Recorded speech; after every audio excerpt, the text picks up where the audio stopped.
नमस्कार. आज मी मकर संक्रांत विशेषाने तिळगुळाचे लाडू बनवणार आहे.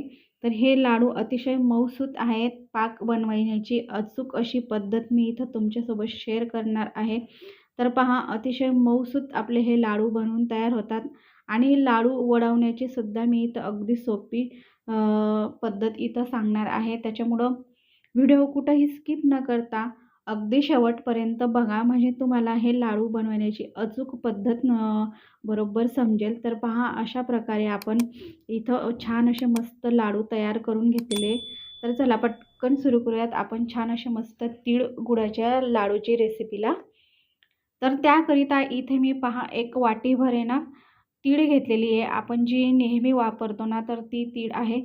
आणि सोबतच इथे मी अर्धी वाटी शेंगदाणे घेतलेले आहेत आणि एक वाटी इथे मी गूळ घेतलेला आहे. तर जेवढा आपण तीळ घेणार तर त्याच प्रमाणात आपल्याला इथं गूळ वापरायचा आहे. आता सर्वात आधी ही तीळ आहे ना आपण भाजून घेणार. त्याकरिता इथे मी एक पॅन घेतलेली आहे आणि त्याच्यामध्ये आपल्याला मोठा गॅस करून आहे ना छान अशी मस्त तीळ आपल्याला भाजून घ्यायची आहे. म्हणजे तीळ चांगली मस्त अशी तडतडायला लागली ना, तर मग चांगली खमंग अशी ना ही तीळ भाजून होते. तर पहा, 1-2 मिनटं लागतील. म्हणजे ना ही तीळ बारीक असते, त्याच्यामुळं पटकन अशी ना भाजूनसुद्धा होते. तर छान अशी मस्त आपली तीळ इथे ना भाजून झालेली आहे पहा. जर का अशी आपली तीळ मस्त खमंग अशी भाजून होईल ना, तर मग आपले जे काही लाडू आहेत ना ते सुद्धा खूप छान मस्त चवीला लागतात. तर पहा, इथे मी ना सर्व काही तीळ भाजून झाल्यावर अशा प्रकारे काढून घेतलेली आहे. जास्त आपल्याला लालसर करून घ्यायची नाही आहे. आता परत त्याच पॅनमध्ये इथे मी जे काही शेंगदाणे घेतले होते ना, ते सुद्धा छान असे मस्त खरपूस असे भाजून घेणार. आणि जर का तुम्हाला शेंगदाण्याचे वेगळे आणि तिळाचे हे लाडू वेगवेगळे बनवून घ्यायचे असतील ना, तरीसुद्धा चालतात. पण अशा प्रकारे दोघं पण आपण तीळ आणि शेंगदाणे मिक्स करून जर लाडू बनवलेत ना, तर खूप छान मस्त चवीला लागतात. तर पहा, अशा प्रकारे आपल्या इथं शेंगदाणेसुद्धा भाजून झालेले आहेत. तर आता आहे ना मी हे थोडेसे ना थंड झाल्यावर आपल्याला काय करायचं आहे, एक ग्लास घ्यायचा आहे आणि त्याच्याने अशा प्रकारे आपल्याला काय करायचं आहे, शेंगदाण्याची जी वरची साल आहे ना, तर अशा प्रकारे ग्लासने छान मस्त निघून होते आणि जे काही आपले शेंगदाणे आहेत ते अखंड आहेत. तर अशा प्रकारे जर तुम्ही ग्लासने जर दाबून घेणार ना, तर त्याचे 2 तुकडे होतील किंवा छोटे छोटे तुकडे होतात. तर पहा, अशा प्रकारे आपण हे शेंगदाण्याची साल काढून घेतलेली आहेत. आता हे शेंगदाणे आणि तीळ दोघंही आपल्याला छान असं मिक्स करून घ्यायचं आहे. म्हणजे आपलं हे जे काही गुळामध्ये टाकण्यासाठी मिश्रण आहे, तर ते व्यवस्थित असं तयार झालेलं आहे. आता लगेचच इथे ना त्याच पॅनमध्ये मी आता गूळ घेतला होता आपण, तो आपल्याला टाकून घ्यायचा आहे. तर त्याआधी इथे ना मी 1 चमचाभर तूप टाकून घेते. तर तूप याच्यासाठी आपल्याला घालायचं आहे की आपले जे लाडू आहेत तर त्यांना खूप छान मस्त अशी चकाकी येते आणि चवीला देखील सुद्धा छान मस्त आपले हे लाडू बनवून तयार होतात. तर तूप घातल्यानंतर पहा, अशा पद्धतीने आपलं तूप छान असं विरघळून झालेलं आहे. लगेचच आपण जो काही गूळ चांगला बारीक असा किसून घेतला होता ना, तो आपल्याला टाकून घ्यायचा आहे.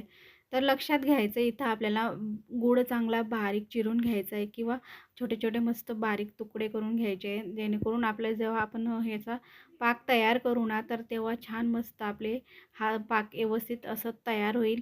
तर 1-2 मिनटानंतर पहा, गॅस मी मोठाच ठेवलेला आहे आणि मोठ्या गॅसवर चांगला आपला गूळ व्यवस्थित असं वितळवून झालेला आहे. तर पहा, 1-2 मिनटानंतर पाहू शकतात अशा पद्धतीने आपला इथं पाक तयार झालेला आहे. तर आता मी तुम्हाला चेक करून दाखवते. तर इथे मी डिशमध्ये पाणी घेतलेलं आहे आणि त्याच्यामध्ये आपल्याला हा पाक अशा प्रकारे बघायचा आहे. तर थोडंसं थंड झालं ना, तर अगदी कच्चाच आपला हा पाक आहे. म्हणजे अशा पद्धतीने आपला हा व्यवस्थित असा आहे ना, याचा गोळा तयार होत नाही आणि म्हणजे हा पाक लाडूंसाठी अजिबातसुद्धा तयार झालेला नाही आहे. तर अजून 2 मिनटं मी इथे ना हा चांगला मस्त हा पाक शिजवून घेणार आहे. म्हणजे लाडूंसाठी आपल्याला परफेक्ट असा पाक हवा आहे ना, तर त्या प्रकारे.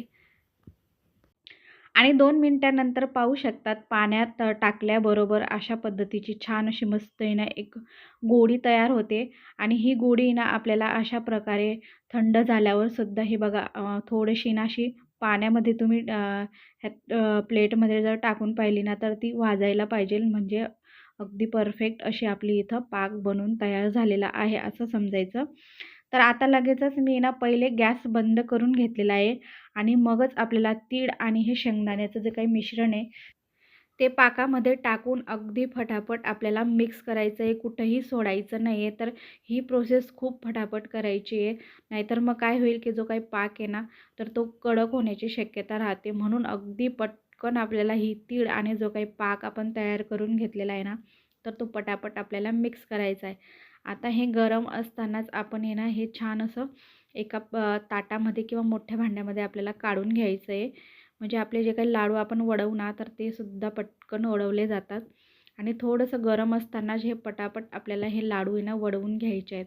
तर हे अशा पद्धतीने मी आहे ना एक मोठ्या ताटामध्ये टाकून घेते.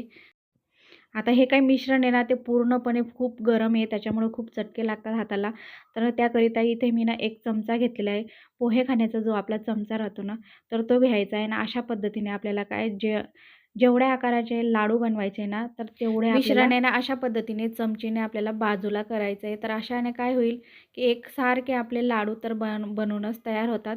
पण जर असं करून ठेवलं ना, तर लाडूसुद्धा पटकन वळवले जातात. म्हणजे आपण जे काही तीळ आणि तिळगुळाचं जे मिश्रण करून ठेवलं आहे ना, तर ते कडक होत नाही आणि जास्त आपल्याला जड जात नाही हे लाडू बनवायला. लवकर म्हणजे पटापट आपले हे लाडू आहे ना वळवून होतात. तर हे अशा प्रकारे मी इथं थोडंसं ना पाण्याचा हातसुद्धा तुम्ही ओला करून इथं हे लाडू वळवू शकतात. पण आपलं मिश्रण हे खूप छान मस्त आहे, त्याच्यामुळं अजिबातसुद्धा गरज लागणार नाही. तर हे पहा अशा प्रकारे अगदी मस्त गोल असे आपले हे लाडू बनून तयार होतात.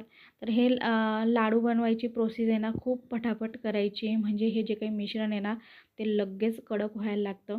म्हणून शक्य होईल ना तेवढे पटापट आपल्याला हे लाडू आहे ना वळवून घ्यायचे आहेत.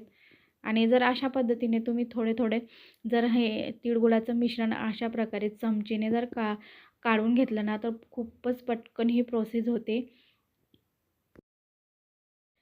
तर ही लाडू बनवण्याची ट्रिक खूप छान मस्त कामाची आहे. त्याच्यामुळं अशा पद्धतीने अगदी पटकन आपले हे लाडू बनवून तयार होतात.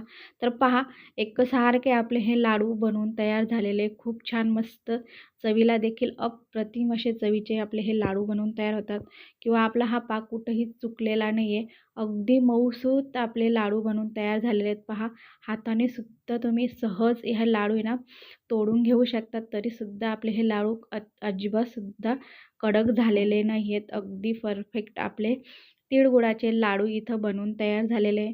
तर मग तुम्ही ह्या संक्रांतीला मस्त अशा पद्धतीचे तिळगुळाचे लाडू बनवून पहा. लहान मुलंसुद्धा मस्त आवडीने खातील. ज्यांना दातं नाहीत ते सुद्धा मस्त आपले हे लाडू अगदी मऊसूत लाडू असल्यामुळे ते सुद्धा छान असे मस्त खातील. तर मग नेहमीप्रमाणे कशी वाटली माझी रेसिपी कमेंट करून कळवा आणि जर का तुम्हाला माझी रेसिपी आवडली असेल तर एक लाईक करा आणि माझ्या चॅनलवर नवीन असाल तर चॅनलला सबस्क्राईब देखील करा. तर भेटूयात अशाच छान छान रेसिपीसोबत.